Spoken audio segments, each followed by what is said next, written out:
Class 11th chapter 5th chapter number जो 5th है बच्चों उसकी एक्सरसाइज 5.3 क्वेश्चन नंबर 3 हम डिस्कस कर रहे हैं। हमारे पास क्वेश्चन नंबर 3 जो है वो sin 60 plus iota sine iota आपके पास है आइटा cos 60 है। इस कॉम्प्लेक्स नंबर को हमें इस फॉर्म में लेके आना है। इस फॉर्म को हम बोलते हैं पोलर फॉर्म। तो देखिए यहाँ पे थोड़ा सा चेंज आपको करना है क्योंकि यहाँ आइटा साइन थीटा है और यहाँ पे साइन थीटा रियल पार्ट है और ये इमेजिनरी पार्ट है। इसमें कोस थीटा आपका रियल पार्ट होना चाहिए था और साइन थीटा आपका इमेजिनरी पार्ट होना चाहिए था। तो इसके लिए थोड़ा सा चेंज कर दीजिए। बस आप इसको लिख लीजिए 90 माइनस का 30 और इसको भी लिख लीजिएगा आइटा कोस 90 माइनस 30। अब 90 के ऊपर फंक्शन जो हो जाते हैं वो चेंज हो जाते हैं और ये फर्स्ट क्वाड्रेंट है, साइन पॉजिटिव ही रहेगा। ये आ जाएगा बच्चों कोस 30 और ये हो जाएगा आइटा साइन 30। अब इस फॉर्म को और इस फॉर्म को आप देख सकते हैं। आपने क्या किया, आपने इस कॉम्प्लेक्स नंबर को इसी फॉर्म में लाके मतलब फाइंड आउट किया है। तो cos theta plus iota sine theta और थीटा की वैल्यू आपने यहाँ पे 30 तो यहाँ पे कॉम्प्लेक्स नंबर का आर्गुमेंट हो जाएगा। इसके बाद दोस्तों सेकंड जो पार्ट है वो भी सेम आपको इस तरह से रिप्रेजेंट करना है। सेकंड पार्ट है आपका साइन 120 माइनस का आइटा कोस 120। हमें इस कॉम्प्लेक्स नंबर को इसी फॉर्म में ले जाना है। तो देखिए कितना इजी क्वेश्चन है। आप इसको लिखेंगे 90 प्लस 30 और उसके बाद लिखेंगे आइटा कोस 90 प्लस 30। तो यहाँ पे क्वाड्रेंट का जो साइन होगा ये सेकंड क्वाड्रेंट है। सेकंड में कोस नेगेटिव होता है, नेगेटिव पॉजिटिव हो जाएगा और ये 90 में चेंज भी हो जाएगा साइन 30 और यहाँ पे अगर 90 को चेंज करें तो कोस 30 हो जाएगा। और ये सेकंड क्वाड्रेंट है, सेकंड क्वाड्रेंट में साइन पॉजिटिव होता है। सबसे पहले आपको क्वाड्रेंट का साइन देना है, बाद में चेंज करना है। ध्यान रखना, सबसे पहले क्वाड्रेंट का साइन दीजिए और फिर चेंज कीजिए। अब ये आपका जो फॉर्म आया है ये बिल्कुल आपका सही फॉर्म है। इसका जो थर्ड पार्ट है उसमें 5/2 मल्टीप्लाई में है आपके पास। देखिए 5/2 मल्टीप्लिकेशन में है। 5/2 cos 300 प्लस आइटा साइन 30। देखिए पीछे का जो पार्ट है वो बिल्कुल सही है। यहाँ पे आप लिख सकते हैं cos 360 माइनस 60 लिख लीजिए ताकि चेंज ना हो। ये cos बेटर पोजीशन है आइटा साइन 30 क्योंकि बच्चों आपका फॉर्म कुछ मिल रहा है। आपको यहाँ पे cos 300 को cos में रखना है क्योंकि यहाँ पे आपको पोलर फॉर्म में cos का रियल पार्ट आपको लेके आना है। तो ये हो जाएगा 5/2 cos 60 और उसके बाद बच्चों आइटा साइन 30। अब थोड़ा सा कुछ स्टूडेंट ये सोचते हैं कि हमारा आंसर मैच हो रहा है, लेकिन बच्चों यहाँ पे ये भी चीज देखी जाए, ये थीटा आपका सेम हो और यहाँ पे थीटा आपका सेम नहीं है तो हम इसको आंसर नहीं मानेंगे अभी। तो cos 60 की जो वैल्यू है वो 1/2 रिटर्न कर लेंगे और साइन थीटा की जो वैल्यू है साइन 30 की वैल्यू भी हम 1/2 लेंगे। अब बच्चों हम इसको √2 से मल्टीप्लाई करेंगे और √2 से हम कॉमन ले सकते हैं ताकि हम इन दोनों एंगल्स को सेम बनाएं क्योंकि हम जानते हैं कि बच्चों दोनों एंगल सेम तब होंगे जब हमारे पास थीटा कोस थीटा और साइन थीटा इक्वल होगा π/4 के ऊपर। तो इसको हम एक काम कर लेते हैं, यहाँ √2 से मल्टीप्लाई और √2 से डिवाइड कर लेंगे, 2 हम कॉमन ले लेंगे तो √2 हमें चाहिएगा तो 5√2 और /4 कर लेंगे और नीचे आपके पास है यहाँ पे आप √2 कर रहे हैं 1/√2, ये 2 हमने कॉमन ले लिया और यहाँ पे भी आइटा इंटू 1/√2। आप देख सकते हैं पहली वाली पोजीशन ही है क्योंकि बच्चों हम ये जानना चाहते थे यहाँ पे एंगल हम सेम लाना चाहते हैं और एंगल सेम सिर्फ 45 ही ला सकता है। 45 की वैल्यू 1/√2 होती है, इसलिए मैंने इस कॉम्प्लेक्स नंबर को √2 से ही मल्टीप्लाई कर दिया, √2 से ही डिवाइड कर लिया और 2 मैंने कॉमन निकाल लिया। तो ये आएगा 5√2/4। अब हम इसको लिख आएंगे cos 45 और प्लस आइटा साइन 45। अब हमारी जो पोलर फॉर्म है उसमें एंगल दोनों सेम हो गए हैं तो हम इसको पोलर फॉर्म की रिप्रेजेंटेशन दे सकते हैं। तो ये था हमारे पास क्वेश्चन 5/2 √2 लिख सकते हो आप इसको 4 को ये कैंसिल कर देगा 2√2 पे। आंसर में थोड़ा सा आपको ये √2 मल्टीप्लाई 2 लिखना होगा 4, और √2 को √2 पे कैंसिल करेगा और 2√2 आपका डिनोमिनेटर में आ जाएगा, बाकी सेम रहेगा। तो ये था आपका क्वेश्चन नंबर 3। अब हम करेंगे क्वेश्चन नंबर 4। जो क्वेश्चन नंबर 4 है वो बिल्कुल इजी क्वेश्चन है। देखिए कैसे करना है। दो कॉम्प्लेक्स नंबर जब मल्टीप्लाई में होते हैं 2 cos 0 और प्लस आल्फा साइन 2, और इसी कॉम्प्लेक्स नंबर में मल्टीप्लाई में है 4 मल्टीप्लाई cos 90 और प्लस आल्फा साइन 90। तो बच्चों यहाँ पे आपको क्या करना है, क्वेश्चन नंबर 4, ये हमारा क्वेश्चन नंबर 4 है। इसके अंदर क्या है, दो कॉम्प्लेक्स नंबर मल्टीप्लाई में है और इसे एक्सप्रेस करना है पोलर फॉर्म। तो बच्चों दो फॉर्म याद रखना, express the polar form. Polar form में हमें इसको एक्सप्रेस करना है। तो बच्चों बिल्कुल इजी है। यदि हम दो कॉम्प्लेक्स नंबर मल्टीप्लाई भी कर रहे हैं तो उनकी जो θ1 θ2 है ना, इसको हम θ1 मान लेंगे और इसको θ2, दोनों ही ऐड हो जाते हैं। यदि दोनों कॉम्प्लेक्स नंबर डिवीजन में हैं तो उनके जो θ1 θ2 का डिफरेंस हो जाता है।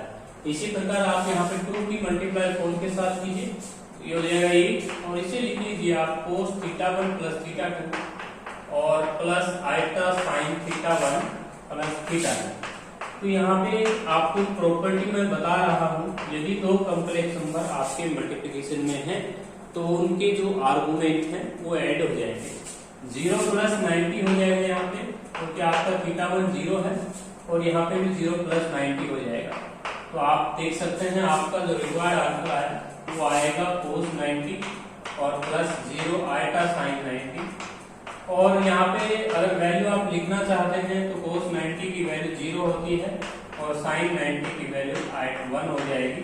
तो आपका जो रिक्वायर्ड आंसर आया है वो 8 आल्फा आया है। इसका जो सेकंड पार्ट है वो भी ऐसे ही इजी पार्ट है बच्चों। क्वेश्चन नंबर जो 4 है उसमें हम यहाँ पे 5/2 भी लिख सकते हैं, क्योंकि आपको पोलर फॉर्म आंसर देना था। तो 90 को आप रेडियन फॉर्म में लिख सकते हैं 5/2 और प्लस आल्फा साइन 5/2। तो इसका मतलब ये है कि आपने इसको पोलर फॉर्म में रिप्रेजेंट कर दिया, तो ये हमारा पोलर फॉर्म में रिप्रेजेंट हो गया। थीटा यहाँ पे 5/2 है। इसका जो सेकंड पार्ट है उसको भी सोल्व करा देते हैं। पोलर फॉर्म में एक्सप्रेस करके लेके आना है। सेम इसी तरह दो कॉम्प्लेक्स नंबर हमें मल्टीप्लाई में दे रखे हैं 2 cos 210 degree plus alpha sine 210 degree. एक कॉम्प्लेक्स नंबर हमारे पास ये है और दूसरा कॉम्प्लेक्स नंबर हमारे पास है 4 मल्टीप्लाई में 4 sin 120 डिग्री और प्लस आल्फा साइन 120 डिग्री।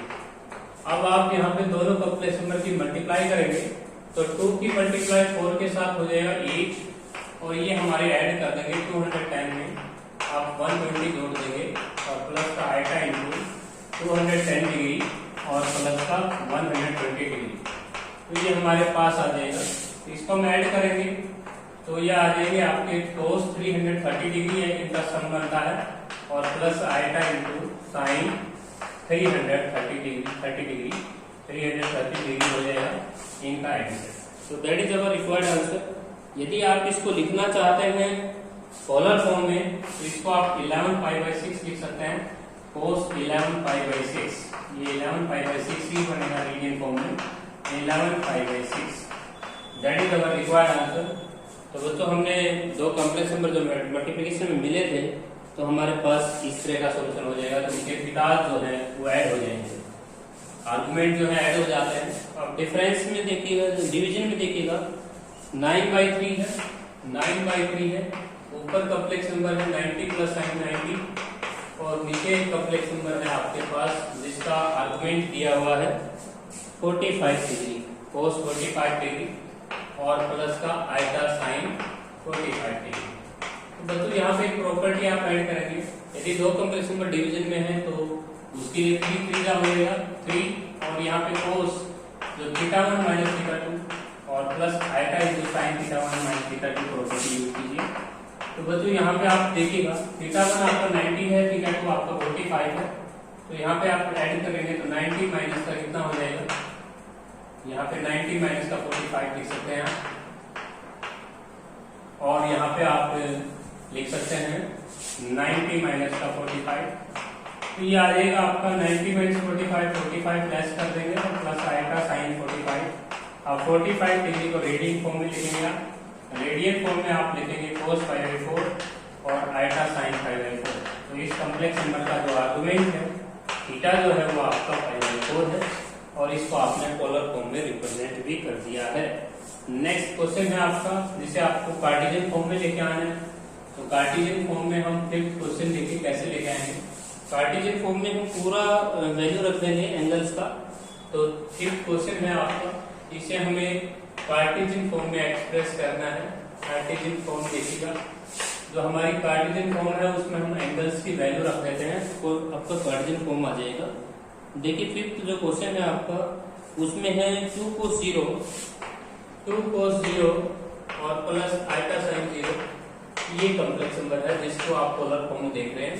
तो cos 0 की वैल्यू 1 होती है और साइन 0 की वैल्यू 0 होती है, तो आपने 2 × 1 + 0 कर देना है, तो आपका रिक्वायर्ड आंसर 2 आया। 2 को आप लिख सकते हैं 2 + 0 आएगा। ये किसी भी कॉम्प्लेक्स नंबर की कार्टेशियन फॉर्म होती है। इसके बाद नेक्स्ट जो क्वेश्चन है वो है 5 × cos 270 डिग्री और प्लस का आयटा साइन 270 डिग्री। हमें इनकी वैल्यू को फाइंड आउट करना है। 5 मल्टीप्लिकेशन में है, cos 270 डिग्री की जो वैल्यू है उसे आप फाइंड आउट कर सकते हैं। cos 270 डिग्री को आप लिख सकते हैं 270 + 0 और यहाँ पे लिख सकते हैं आयटा साइन 180 + 90 लिख सकते हैं आप, 180 + 90 लिख सकते हैं। यहाँ पे 180 + 90 लिखें, 180 पे चेंज होगा नहीं, 180 + 90 लिख सकते हैं 270 को। और यहाँ पे आयटा मैंने छोड़ दिया, आयटा भी लिखना है आपने। हमें ऐसा ही एंगल लेना है जहाँ पे चेंज ना हो, क्योंकि ये फॉर्म सही है। cos theta + eta sine theta polar form आपको रिप्रेजेंट करनी है। cos 180 भी चेंज नहीं होगा, cos 90 आपका 0 हो जाएगा और साइन 90 आपका 1 होगा। और लेकिन यहाँ पे थर्ड क्वाड्रेंट है, थर्ड क्वाड्रेंट में आपका नेगेटिव होगा तो -1 हो जाएगा। तो इसका रिक्वायर्ड आंसर -5 आया, तो -5 आएगा। क्योंकि यहाँ पे क्वाड्रेंट का भी ध्यान रखना है, यहाँ पे क्वाड्रेंट का कोई फर्क नहीं पड़ेगा क्योंकि cos 90 0 होता है और 0 के साथ नेगेटिव का साइन हमें नहीं लगाना है। दैट इज -5 आएगा। इसके बाद आते हैं क्वेश्चन नंबर 6 के ऊपर। जो क्वेश्चन नंबर जो 6 है हमारा वो है बच्चों, एक कॉम्प्लेक्स नंबर दिया हुआ है 1 + cos α, 1 + का cos α + आयटा साइन α। ये हमारे पास एक कॉम्प्लेक्स नंबर है, इसमें हमें मॉडुलस एम्पलीट्यूड फॉर्म में रिप्रेजेंट करना है। तो सबसे पहले r cos थीटा मानिएगा रियल पार्ट को 1 + cos α को, और r sin थीटा मानिएगा इमेजिनरी पार्ट को। इमेजिनरी पार्ट हमारा साइन अल्फा है, वहाँ पे अल्फा गिवन है आपको स्टेटमेंट में। अब स्केयरिंग नेटिंग बोथ साइड करिए, इससे आपको r की वैल्यू मिलेगी। Squaring netting both side, squaring netting both side अगर आप करते हो तो आपके पास लेफ्ट साइड में आता है r² cos theta plus r² sin theta, और इधर आ जाएगा 1 + cos α प्लस का 2 cos α और प्लस का sin α। हमने sin α प्लस cos α 1 करना है, 2 + 2 cos α हो जाएगा, 2 हम कॉमन ले लेंगे तो 1 + cos α, और 1 + cos α का फॉर्मूला हम खोलेंगे 2 cos α/2, और यहाँ पे आपका r² हो जाएगा क्योंकि r² cos theta plus sin theta आपका 1 हो जाना है। r² आपको टेकिंग कॉमन करना है, यहाँ से r की वैल्यू हम रूट में कर लेंगे, 2 cos α/2 हो जाएगा। ये हमारा मॉडुलस आ गया। तो हमने ये कॉम्प्लेक्स नंबर का मॉडुलस फॉर्म किया है, r की वैल्यू को हमने फाइंड आउट की है। r हमेशा टेक पॉजिटिव किया जाएगा क्योंकि मॉडुलस है। अब इक्वेशन नंबर फर्स्ट और इक्वेशन नंबर सेकंड को डिवाइड करेंगे आर्गुमेंट लेने के लिए।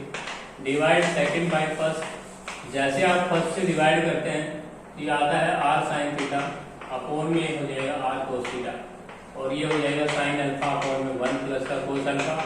यहाँ पे r से r कैंसिल हो जाएगा, tan थीटा हो जाएगा, और sin अल्फा का फॉर्मूला हम खोल लेंगे 2 sin α/2 cos α/2, 1 + cos अल्फा का फॉर्मूला हम खोलेंगे 2 cos α/2, 2 से 2 कैंसिल, tan थीटा = tan α/2, और हमारा जो आर्गुमेंट है थीटा वो α/2 फाइंड आउट हो गया। अब मॉडुलस सब्स्टिट्यूट फॉर्म में लिख ही देते हैं r × में cos theta plus eta sin theta. अब हमारा जो थीटा आया है वो α/2 है, और r की वैल्यू है हमारी 2 cos α/2, और आपको यहाँ लिखना है cos α/2 और प्लस आयटा sin α/2। तो ये हमारा रिक्वायर्ड आंसर है। इस क्वेश्चन को हमने मॉडुलस सब्स्टिट्यूट फॉर्म में लिखा है। आर की वैल्यू आप देख सकते हैं आंसर में।